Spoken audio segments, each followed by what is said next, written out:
अस्सलाम वालेकुम क्लास। आज हमने नेक्स्ट चैप्टर पढ़ना है टोटल क्वालिटी मैनेजमेंट का। बेसिकली ये चैप्टर है कि जी क्वालिटी की क्या फ़िलासफ़ीज़ हैं या किस तरह जो क्वालिटी की फ़िलासफ़ीज़ हैं वो काम करती हैं, क्या कहते हैं ऑर्गेनाइजेशन में। चैप्टर नंबर 12 है हमारे पास, learning about quality approaches from quality philosophies. मसलन हमने डिस्कस क्या करना है जी, क्वालिटी फ़िलासफ़ीज़ क्या होंगी।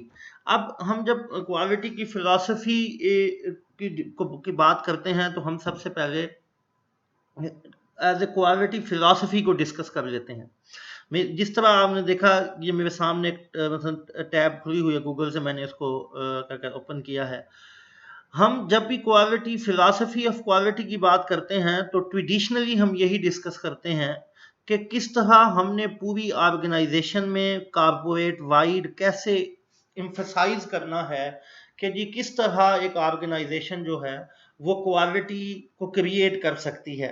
अब क्वालिटी का कल्चर कैसे क्रिएट किया जाना है कि आज मसलन अगर हम बात करें किस तरह वो ऑर्गेनाइजेशन कस्टमर की वॉइस सुनती है, कितना वो कस्टमर को फोकस करती है, कैसे वो कंटिन्यूस इंप्रूवमेंट पे काम करती है, किस तरह वो एम्प्लॉय को एम्पावरमेंट देती है कि एम्प्लॉय ऑर्गेनाइजेशन ये समझती है कि मेरे एम्प्लॉय इतने रिस्पॉन्सिबल हैं, इतने क्या कहते हैं कि जी वेल मैनेज्ड हैं, इतने ज़्यादा पढ़े लिखे हैं और इतने टैलेंटेड हैं कि वो खुद ही ये सारा कुछ सॉल्व कर लेंगे, खुद ही जो है क्या कहते हैं वो जो भी मसले मसाइल होंगे उनको हल कर लेंगे। तो वो अगर ये समझती है तो वो एम्प्लॉय को एम्पावरमेंट देती है, ऑटोनॉमी देती है, फ्री कर देते हैं एम्प्लॉय को। और फिर जब वो एम्प्लॉय को ये सारा कुछ एम्पावरमेंट और फ्री करते हैं तो फिर ज़ाहिर बात है डिसीजन मेकिंग भी फिर वो एम्प्लॉय के हाथ में भी दे देते हैं। मसलन सबसे ज़्यादा इंपॉर्टेंट बात फिलॉसफी ऑफ क्वालिटी में हम यही देखेंगे कि कस्टमर को कितना फोकस किया जाता है। अब हम इसमें कुछ चीज़ें हैं जो हम पढ़ेंगे, एक हम जुरान के बारे में पढ़ेंगे, फिर क्रॉसवे है, मसलन पॉइंट्स हैं, टेक्नोलॉजी की एक क्या कहते हैं फिलॉसफी है वो पढ़ेंगे। अब जुरान भी यही बात करता है जो हमने ऊपर फिलॉसफी ऑफ क्वालिटी में बात की है।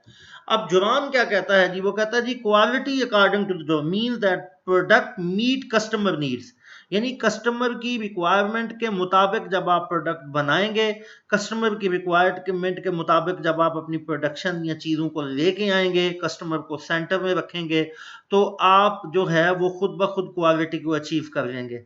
अब वो कहता है जब कस्टमर की नीड पूरी होगी तो कस्टमर सेटिस्फाई होगा, और जब कस्टमर सेटिस्फाई होगा तो फिर वो ऑटोमेटिकली आपकी तरफ दोबारा आएगा, जिससे क्या होगा कि आपके रिसोर्सेज में इजाफा होगा, आपके बिजनेसेस में इजाफा होगा, और जिससे आपको प्रॉफिटेबिलिटी में भी इजाफा होगा। यानी अगर मैं कहूँ कि जी जुरान के मुताबिक ये है कि जब आप कस्टमर की नीड को फुलफिल करेंगे, कस्टमर की नीड को पूरा करेंगे, तो फिर ही क्वालिटी है। मीन कस्टमर यहाँ पर क्या है जी, सेंट्रल पॉइंट है, एक सेंटर अप्रोच है कस्टमर की, कि जो बिजनेसेस हैं वो कितने ज्यादा इंगेज होते हैं अपने कस्टमर से, कितना अपने कस्टमर पे वो काम करते हैं, और कितना वो अपने कस्टमर्स के बारे में जानते हैं। ये जो जुरान मसन इसमें करता है जी। अब जो भी उनकी प्रोडक्ट या सर्विसेज कस्टमर की नीड को पूरी फुलफिल करेंगी, कस्टमर की नीड के साथ चेंज होंगी, कस्टमर के जिस तरह उसकी रिक्वायरमेंट चेंज होती जाएंगी वो वैसे ही चेंज होंगी, तो हम कहेंगे जी ये जो है क्या कहते हैं फिलॉसफी या ये जो ऑर्गेनाइजेशन है ये क्वालिटी का बहुत ज़्यादा ख्याल करती है।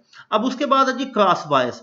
क्रॉस बाय जो है वो प्रोडक्ट के बनाने में फोकस करता है। क्रॉस बाय कहता है जनाब कि जी आपकी प्रोडक्ट पहली दफ़ा ही इतनी वेल क्या कहते हैं कि जी वो मैन्युफैक्चर्ड हो कि उसमें ज़ीरो लॉस आ जाए, उसमें क्वालिटी का कोई किसी भी किस्म का डिफेक्ट ना हो, मसलन आप उसको दोबारा ना बनाने बैठ जाएं। वो कहता है कि जी अगर प्रोडक्ट एक दफ़ा नहीं बनी, वो दोबारा बनाई है, तो आपको एक यूनिट पे 2 यूनिट्स का टाइम लगाना पड़ेगा। तो Cross by principle, doing it right first time was his answer to the quality crisis. He defined quality full and perfect conformance to the customer requirements. अब conformance क्या है कि जिस तरह कस्टमर चाह रहा है, सेम उसी तरह की प्रोडक्ट, यानी जब कस्टमर उसको यूज करे तो वो कंफर्म करे वाकई मैंने यही सोच के चीजें, मतलब कस्टमर ने एक चीज को कुछ सोच के खरीदा होता है ना, उसके साथ वो अपने माइंड में किसी भी प्रोडक्ट की परफॉर्मेंस का एक मैप बनाता है। वो मैप कंपनी ने बनाया होता है थ्रू एडवर्टाइजिंग, या कंपनी या ब्रांड के नेम से होता है। अब अगर वो प्रोडक्ट खरीदेगा और वो जो स्टैंडर्ड, वो जो मैप, जो जो क्राइटेरिया कस्टमर ने अपने माइंड में सेट किया होता है, प्रोडक्ट उस सेम उसी लेवल पे पूरी उतरी है या उससे अच्छा करके क्या कहते हैं परफॉर्म किया है, तो इसका मतलब है वो उसने कंफर्म कर दिया है प्रोडक्ट ने, वो कस्टमर की सारी रिक्वायरमेंट जो है वो क्या कहते हैं कि जी वो पूरी हो चुकी हैं। तो क्या होगा, कस्टमर जो है वो ऐसी प्रोडक्ट में ज्यादा क्या कहते हैं सेटिस्फाई होगा, डिलाइट होगा, बल्कि ये दूसरों को भी बताएगा। मतलब ये हमारे लिए क्या है जी, वो क्रॉस बाय है। अब हम देखते हैं जी जुबान और क्रॉस बाय के दरमियान क्या मसलन डिफरेंस होगा, वो थोड़े से डिफरेंस को हम स्टडी कर लेते हैं। देखिए अब वो कहता जी, in term of Google, in term of goal for quality Deming approach, point हो to quality is all about exceeding meeting customer expectation, while crossbar state that quality is about continuous improvement define the production process।